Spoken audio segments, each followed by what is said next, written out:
welcome to another review of Nightly Reviews. And your humble knight here has been wounded by life and 30 years of performance as a musician.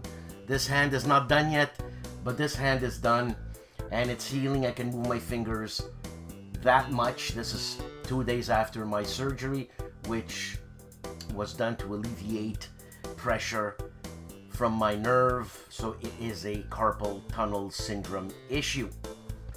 Nevertheless, nothing stands in my way of a good review.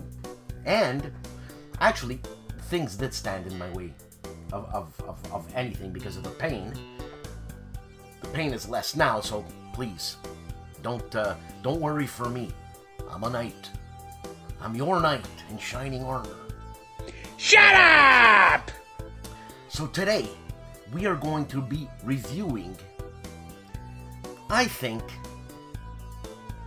Jeremy... Oh my god, what's his name? From Cornell and Deal. Jeremy... I forget, I can't believe it. Jeremy Reeves, for God's sake, man. Of Cornell and Deal. I think this sums up Mr. Reeves, the sommelier, the blender of Cornell and Deal, the head blender, sums up many years of work in terms of blending, mixing, obviously blending and mixing, they're interchangeable. Different tobaccos. Jeremy Reeves knows his stuff, man. And he's a well-respected blender. And this proves it. So we're going to be reviewing, I have a team. I'm going to be reviewing Anthology 1992-2022. I want to get it right here. And just like Russ taught me, it's not just the different tobaccos that you're smelling individually. It's the synergy of these tobaccos that will give you the final flavor, obviously. And smelling one and smelling the other will give you an approximate idea of what's gonna come out. But there's always a special surprise. You know what I mean?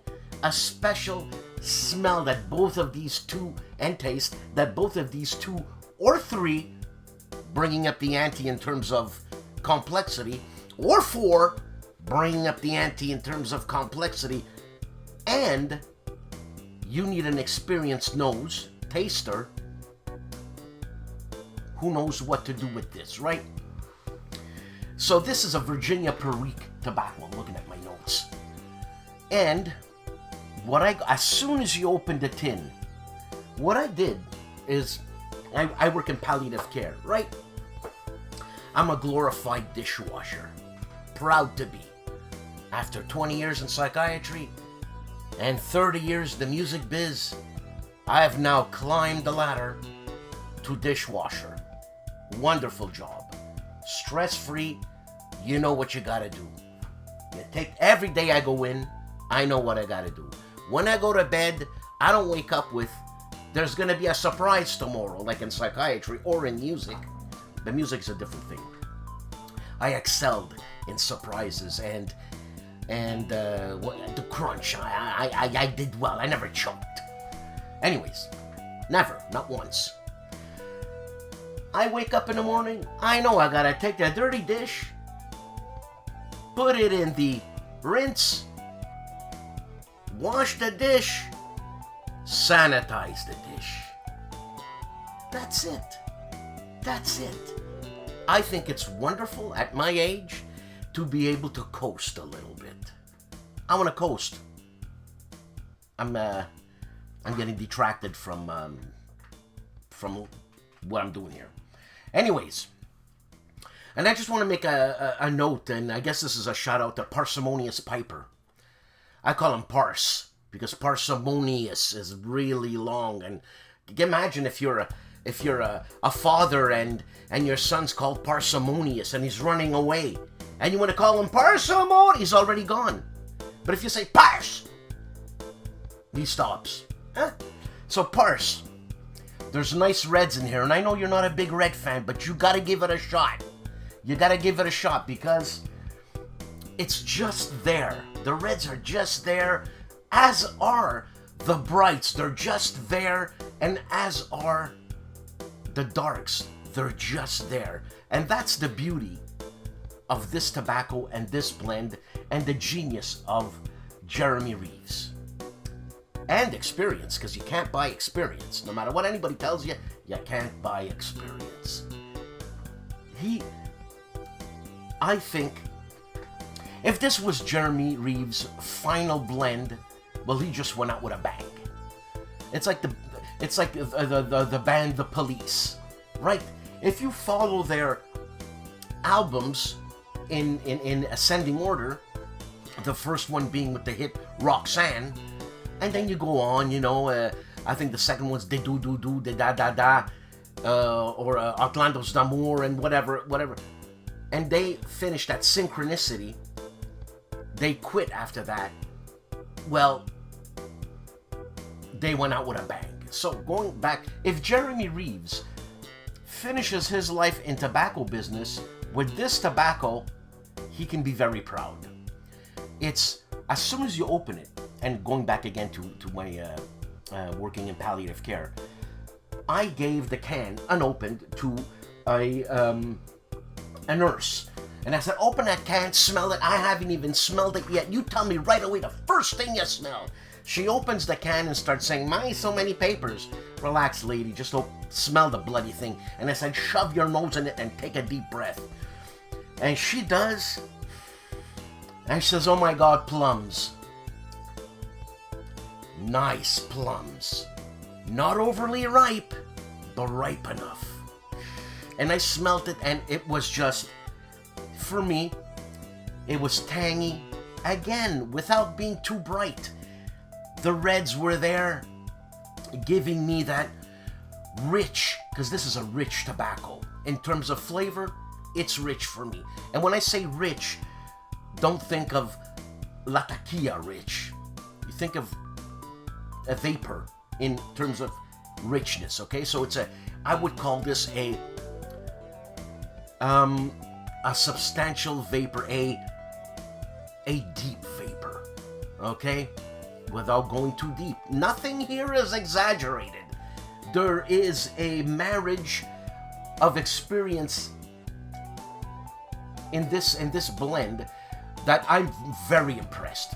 Very impressed. So much so that, look, and man, if this thing was available all the time, because I think Cornell and Deal used some aged Virginias, and there's got to be a limited quantity of it. So I'm going to say, if you can get this tobacco, buy 2 tins right away. I bought 2 tins, should have bought 5, right?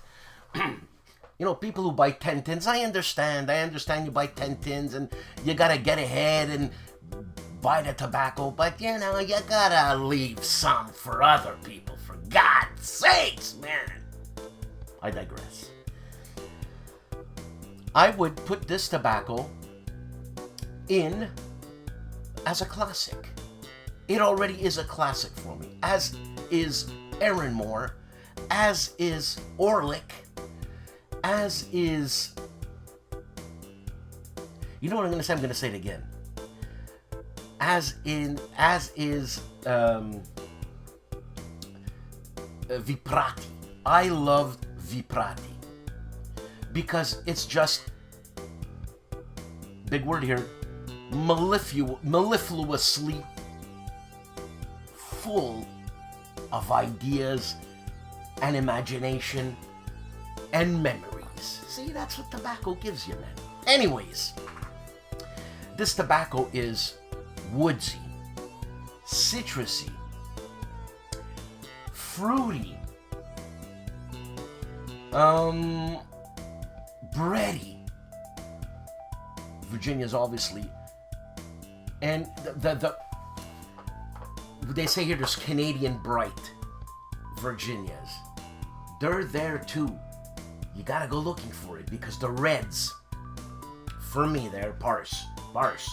For me, the reds, because I love them, that's what I go looking for. But you gotta try this, man. And I can't send you any, first of all, because I'm in Canada. So sending you tobacco is like sending a bomb over in the States. And not vice versa. Sending tobacco from the States here, come on, we're easy. We're sorry. So, I'm sorry. I wish I could delve out little shots, at least a pipe bowl here, a pipe full here, a pipe full there to people who want to try it. But alas, I only have 2 tins, and one I'm going to age because this is going to age beautifully. It's got no bite.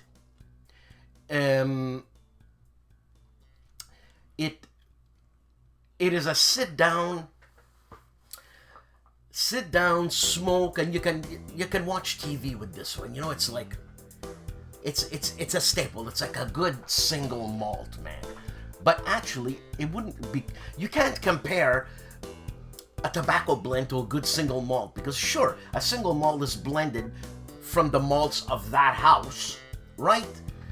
But it's not a blended Scotch like these tobaccos are. A blended Scotch, like for lack of a better word, a Johnny Walker or a Chivas. These are blended from all single malt houses, right? So you'd have to compare this to a fine blended whiskey, all right? Whether it be Irish, whether it be Scottish, whether it be Canadian, because Canadians have some damn good whiskey. I know I tried some gin from Quebec, from where I am, and I think the distillery is like an hour away at the most. My favorite gin so far. Unbelievable. I forget the name. What do you want? There's only 36 bottles available yet in Quebec, and I'm gonna get me another. And having a gin with this tobacco is nice.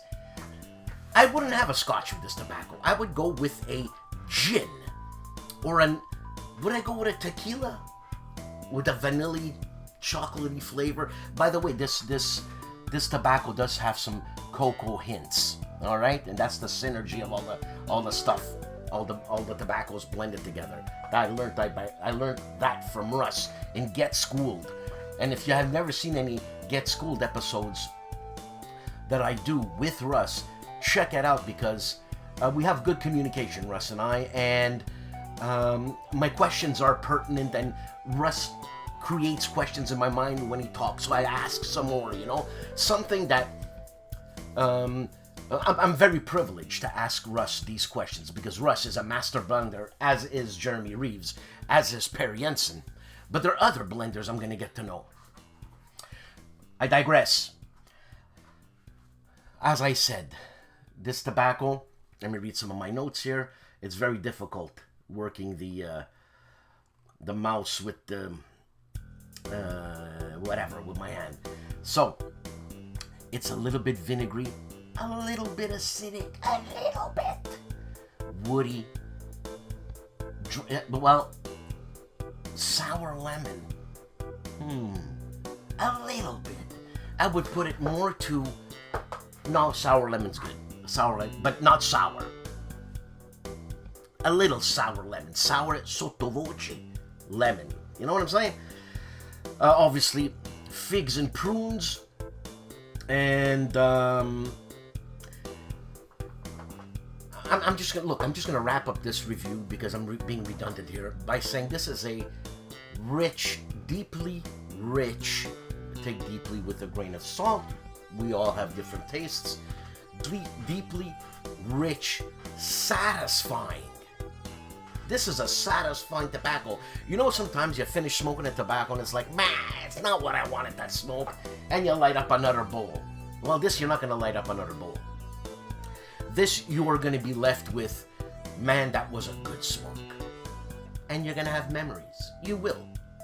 This Anthology 1992-2022 will create your memories.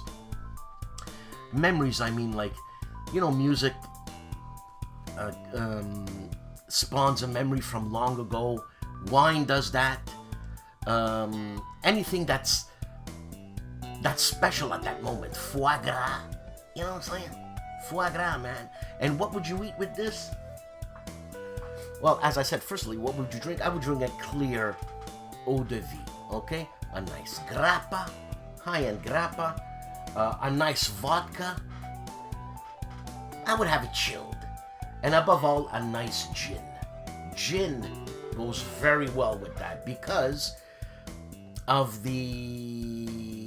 Your mother smells like elderberries. Because of the elderberries, sometimes you get this fruity, citrusy note, which just complements this tobacco and vice versa. It's just wonderful. I mean, it's 10 o'clock in the morning and I feel like having some gin now. But it's 12 o'clock somewhere. Or 5 o'clock somewhere, whatever your preferences are.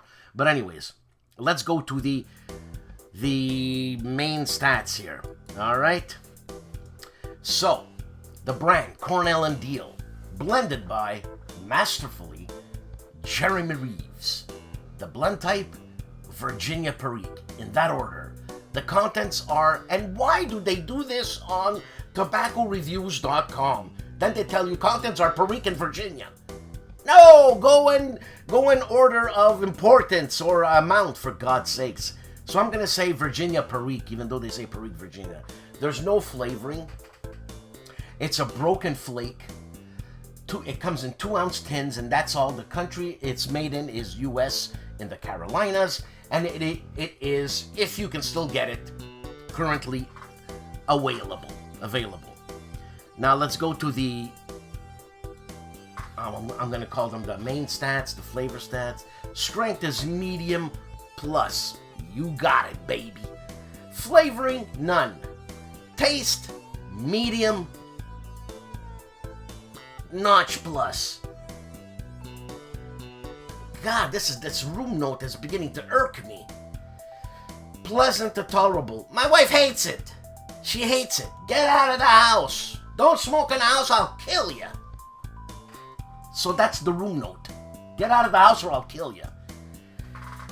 So, with that said, oh yeah, going back, what would you eat? Yeah, I would have duck with this. Or a nice roast chicken, lightly gravied. A light gravy, more like a jus than a gravy, right? J-U-S, jus. And that's the way it's pronounced. And it's not, that's true, it's on, whatever, I'm getting lost in my thoughts. Because here in Quebec, they don't say jalapeno, because the J is like Jesus, right? Here, they say jalapeno. What am I gonna argue with them? There's more of them than there is me. So it's jalapeno, whatever. And there is a little bit of spiciness in this tobacco, which is very nice. But it's when I say sotto voce, under the voice. That's what we used to say in music. Dici sotto voce. Under the voice, meaning breathy. Like, not breathy, because breathy sounds like I'm doing a porno or something. Sotto voce, like, that's sotto voce. You know what I'm saying? Whisper, for God's sakes, man. But it's not a whisper, it's sotto voce. I mean, what sounds more romantic? Hey, why don't you whisper? Hey, why don't you do it sotto voce? Right away, you're the talk of the town. Okay, a roast chicken, not a heavy steak. I wouldn't go sirloin with this or rib. I wouldn't do a rib. But a rib is nice though, eh? Man, you could even do fish with this, but a substantial fish. You know? No seafood. No scallops. You know what? I would go with the duck and the chicken. Fowl. I would go with fowl. You could go with pheasant if you want. You could go with guinea fowl. Guinea fowl would be very nice. Or a light pasta. Aglio e olio. Garlic and oil with a little bit of pepperoncinis. That means a little bit of peppers. A bit. And some parsley. Right? This would be the meal. Aglio, olio e pepperoncini. Garlic and oil type of smoke. What type of pipe do you smoke this in? Medium. Not small, not large. Medium. Rub your flakes out, let them breathe. Let them breathe. Pack it nice and light. Tap it. Turn light. tamp it a bit more, sit back, relax, and dream of days of yore. Anyways, Jeremy Reeves, A+ on this one. And I'm being redundant. I could go on. Anyways, ladies and gentlemen, I'm gonna attempt to move the mouse. That hurt. It hurt. It hurt. It's not supposed to hurt. This is how much I can move my fingers. Don't despair. I shall live. And parse. Give it a shot. Give it a shot and let me know. And as a matter of fact, if anybody has any tobaccos they want me to review, because you like the way I review things, let me know in the comments below, please. And if I have it, because I do have a substantial amount of different varieties of tobacco, not very many new ones, but a lot of different tobaccos, okay? I got about 100 different blends, easy, maybe even more. Let me know. If I have it, I will gladly review it and give you my opinion on it, because a critique is an opinion, right? A review is an opinion. It's my opinion. What does it mean? The Italians do this. You have to figure out what that means. I'll tell you, it means nothing. Well, some people's tastes are the same as mine, therefore, it's fun and pleasant to watch a review that someone has the same tastes as you. Anyways, so let me know. And if, by the way, if you want me to taste a tobacco that I don't have, look, if I don't have it and I can't get it, the next best thing is someone send it to me, something, right? Send me a bowl full or something. And that's it. And I'll tell you my review, right? I know Russ says you need at least 4 ounces. And this is an experienced man. 4 ounces to really get to know the tobacco. 4 ounces. That's 2 tins. Holy moly, Russ. I'm not there yet, so it's not that I agree or disagree. I'm just gonna go, I can only tell you what I got. That's it. Ladies and gentlemen, have a good one. Be nice to people. Be nice. Have a good day.